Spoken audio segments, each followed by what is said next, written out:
मग एका व्हिडिओत तू सायकलिंग लाईफस्टाईलचा उल्लेख केला. करेक्ट. तर ती सायकलिंग लाईफस्टाईल काहीच आहे. मग सायकलिंग लाईफस्टाईलचा त्याच्यामध्ये मी उल्लेख केला आहे. आणि सायकलिंग लाईफस्टाईल आहे ना, आपण आता जगभरात जर बघितलं, प्रगत देश ज्याला म्हणतो आपण, तर ते प्रगत देशांमध्ये लोक सायकलचा वापर जास्ती करायला लागलेत.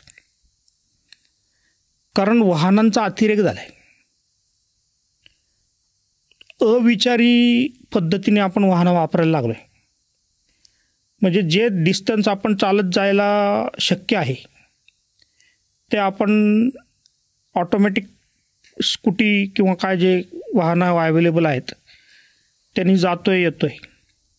जी डिस्टन्सेस सायकलनी कव्हर करणं शक्य आहे ती डिस्टन्सेससुद्धा आपण टक बटन दाबायचं आणि जायचं आणि यायचं. आणि दुसऱ्या बाजूला हे जे जग आहे ते खूप कॅपिटलिस्ट जग आहे, कमर्शियल जग आहे. हे लोक आहेत ना, तुम्हाला इतकं आळशी करतील की त्याला काही लिमिट नाही. मग त्यांनी आता किक पण काढून टाकली स्कूटरची. सायकलिंग लाईफस्टाईल ज्या वेळेला आपण म्हणतो त्यावेळेला मी माझ्या शक्यतो ॲक्टिव्हिटीज या सायकलवरती केल्या पाहिजेत. जी कामं मी सायकलवरती करू शकतो किंवा जिथं जिथं मी सायकलवरती जाऊ शकतो तिथं तिथं मी सायकलने गेलं पाहिजे.